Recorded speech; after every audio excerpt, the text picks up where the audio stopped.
Welcome to Kettle&Krafts. ഇന്ന് നമുക്കൊരു prawns masala ഉണ്ടാക്കുന്നത് എങ്ങനെയാണെന്ന് നോക്കാം. സ്പൈസി പ്രോൺസ് ആണ്. വലിയ പ്രോൺസ് നമുക്ക് ഇന്ന് കിട്ടിയേക്കുന്നത്. അപ്പോൾ നമുക്ക് ചട്ടിയിലാണ് ഞാൻ ഇന്ന് എടുക്കുന്നത്. വെള്ളം ഒരു ശകലം പോലും യൂസ് ചെയ്യാതാണ് ഇതുണ്ടാക്കുന്നത് കേട്ടോ. അപ്പോൾ നമ്മൾ ചട്ടി വെച്ചു. ഇവിടെ തണുപ്പായതുകൊണ്ടാണ് ഇങ്ങനെ വെളിച്ചെണ്ണ കട്ടിലിരിക്കുന്നത്. അപ്പം ഒരു സ്പൂൺ വെളിച്ചെണ്ണ എടുത്തിപ്പോൾ ഒരു സ്പൂണിൽ കൂടുതലുണ്ട്. കട്ടി പിടിച്ചിരിക്കുന്നതുകൊണ്ട് ക്വാണ്ടിറ്റി കൂടുതലായിരിക്കും. അതിന് ശേഷം നമുക്ക് കുറച്ച് ഉണക്കമുളക് മുറിച്ചിടാം. ഒരു 4 ഇട്ടിട്ടുണ്ട് ഞാൻ. പിന്നെ നമുക്ക് സ്പൈസി ചില്ലി പൗഡറാണ്. അതിന് ശേഷം 2 സ്പൂണ് കുരുമുളക് പൊടി ഇട്ടു. പിന്നെ നമുക്ക് വേണ്ടത് മല്ലിപ്പൊടി വേണം. പിന്നെ ഗരം മസാല, ഇത് ചില്ലി പൊടിച്ചത്, ഇച്ചിരി നല്ല സ്പൈസിയാണ്. ഗരം മസാലയും കൂടി ഇട്ടിട്ട് നല്ലതായിട്ട് ഇളകുക. കരിയാൻ പാടില്ല കേട്ടോ, കരിയാൻ പാടില്ല. അപ്പം നമുക്ക് ഇനി എന്താ ചെയ്യേണ്ടതെന്ന് വെച്ചാൽ നമുക്ക് പ്രോൺസ് ഇടാം. ഇട്ടിട്ട് നമുക്കിതിനകത്ത് നല്ലതായിട്ട് മസാല പിടിപ്പിച്ചെടുക്കണം. നല്ലതായിട്ട് ഇളക്കിയതിന് ശേഷം എടുക്കുക. ഉപ്പും കൂടി ഇട്ടിട്ട് നല്ലതായിട്ട് ഇളക്കിയെടുക്കുക. ഒരു ശകലം പോലും നമുക്ക് വെള്ളം ഒഴിക്കരുത്. കരിയുകയും ചെയ്ത് അതാണ് ശ്രദ്ധിക്കേണ്ടത്. തീ കുറച്ചിട്ട് വേണം ചെയ്യാൻ. ഉപ്പൂടെ ചേർത്തിട്ട് നല്ലതായിട്ട് ഇളക്കിയതിന് ശേഷം നമുക്ക് ഇച്ചിരി നേരം അടച്ചു വയ്ക്കാം. അതിൽ പിടിക്കണം, നമ്മുടെ ചെമ്മീനിൽ നല്ലതായിട്ട് പിടിക്കണം, നല്ല ടേസ്റ്റുള്ളൂ.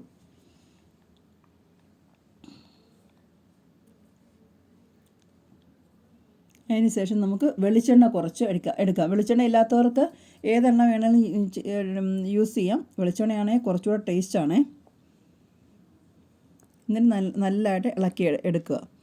ഇളക്കിയതിന് ശേഷം നമുക്ക് ഒന്ന് അടച്ച് വെച്ചിട്ട് കുറച്ച് നേരം അതിൻ്റെ ആവി വരുമല്ലോ, ആവി വരുമ്പോൾ ആ ഒരു വെള്ളത്തിൽ വേണം ഇത് നമുക്ക് വേവിച്ചെടുക്കാൻ.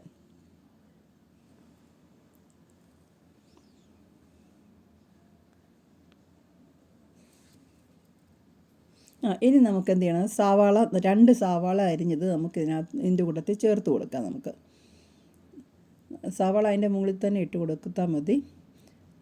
അതിന് ശേഷം നമുക്ക് കുറച്ച് ഞാൻ എന്താ ചെയ്യുന്നത് വെച്ചാൽ ഗ്രീൻ ചില്ലിയും ജിഞ്ചറും ഗാർലിക്കും കൂടി അരച്ച് പേസ്റ്റാക്കി ഞാനിങ്ങനെ സ്റ്റോർ ചെയ്ത് ഫ്രിഡ്ജിൽ വെച്ചേക്കും. നമ്മൾ വെറുതെ നിൽക്കുന്ന സമയങ്ങളിൽ നമുക്ക് ഇച്ചിരി പൊളിച്ചിട്ട് ഒരുമിച്ച് അരച്ച് വയ്ക്കുകയാണെങ്കിൽ എല്ലാത്തിനും നമുക്ക് ചേർക്കാൻ പറ്റും. നല്ലതായിട്ട് ഇളക്കുക. നല്ലതായിട്ട് നമുക്ക് സവാള ഇട്ടതിന് ശേഷം നല്ലതായിട്ട് മിക്സ് ചെയ്ത് കൊടുക്കണം. ആ മിക്സിങ്ങിനാണ് ഇതിൻ്റെ ടേസ്റ്റ് നല്ലതായിട്ട് വരികയുള്ളൂ കേട്ടോ. ഇനി നമുക്ക് ജിഞ്ചർ ഗാർലിക്കും ഗ്രീൻ ചില്ലിയും കൂടി അരച്ച പേസ്റ്റ് ഇട്ട് കൊടുക്കാം. അതിന് ശേഷം നമുക്ക് നല്ലതായിട്ട് ഇളക്കി കൊടുക്കുക. നല്ലൊരു മണമാണ് വരുന്നത് കേട്ടോ. ഇനി നമുക്ക് കറിവേപ്പില. ഇവിടെ എന്താണെന്ന് വെച്ചാൽ ഇതൊരു ബ്ലാക്ക് കളർ വന്നേക്കുന്നത് കറിവേപ്പില. ഇനി നമുക്ക് എന്താ ചെയ്യേണ്ടത്, തക്കാളിയും കൂടി ഇട്ട് കൊടുക്കാം. ഈ കറിവേപ്പിലയ്ക്ക് ബ്ലാക്ക് കളർ വരാൻ കാരണം എന്ന് വെച്ചാൽ തണുപ്പാകുമ്പോൾ ഇതെല്ലാം പൊഴിഞ്ഞു. അപ്പോൾ ഞങ്ങളതെല്ലാം പറക്കി ഒരു കവറിലിട്ടിട്ട് വെച്ചേക്കുവാണേ. നമുക്ക് ഫ്രഷ് കറിവേപ്പില ഇട്ടുവാണെങ്കിൽ ഏറ്റവും ഒന്നുകൂടെ നല്ലതാണ്. ഇത് പൊഴിയുന്നതുകൊണ്ട് നമ്മളെല്ലാം എടുത്ത് സ്റ്റോർ ചെയ്ത് വെച്ചേക്കുവാണ്. അപ്പോൾ അതിന് ശേഷം എല്ലാം കൂടി ഇട്ട് തക്കാളിയും കൂടി ഇട്ട് നല്ലതായിട്ട് മിക്സ് ചെയ്ത് ഇട്ട് നമുക്ക് അടച്ചു വയ്ക്കാം.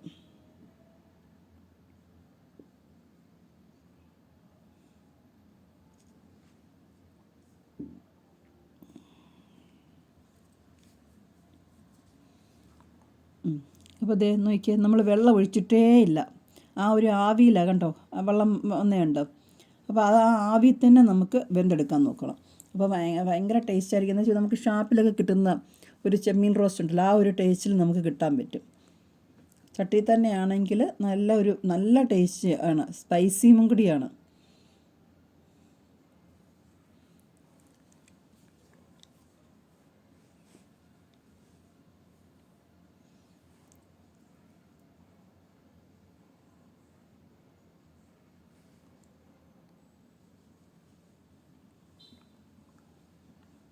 ഇനി നമ്മൾ നല്ലതായിട്ട് കുറുകി വന്നേണ്ട ഈ ഒരു ബ്ലാക്ക് കളർ വരുന്ന സമയത്ത് കുറച്ചുകൂടെ കറിവേപ്പിലയും 1 സ്പൂൺ വെളിച്ചെണ്ണയും കൂടി ഒഴിച്ചതിന് ശേഷം നമുക്ക് നമ്മുടെ ഉണക്കമുളക് കൂടെ ഇട്ടിട്ട് നല്ലതായിട്ട് ഇളക്കിയെടുക്കുക. ഇളക്കിയതുണ്ടൊക്കെ കറക്റ്റായിട്ട് കണ്ടാൽ ആ ചാറ് ഗ്രേവി എല്ലാം ഇതിൽ നമ്മുടെ ചെമ്മീനിൽ പിടിച്ചിട്ടുണ്ട്. നല്ലതായിട്ട് കുറുകി ഒരു നല്ലൊരു ഇതാണ്. നമുക്ക് ചപ്പാത്തിക്കൊപ്പം അപ്പത്തിനൊപ്പം എല്ലാം കഴിക്കും. നല്ല ടേസ്റ്റാണ്. അപ്പോൾ എങ്ങനെയുണ്ട് കണ്ടല്ലോ. എല്ലാവരും ട്രൈ ചെയ്ത് നോക്കുക. ലൈക്ക് ചെയ്യുക, സബ്സ്ക്രൈബ് ചെയ്യുക, ഷെയർ ചെയ്യുക. ബായ്.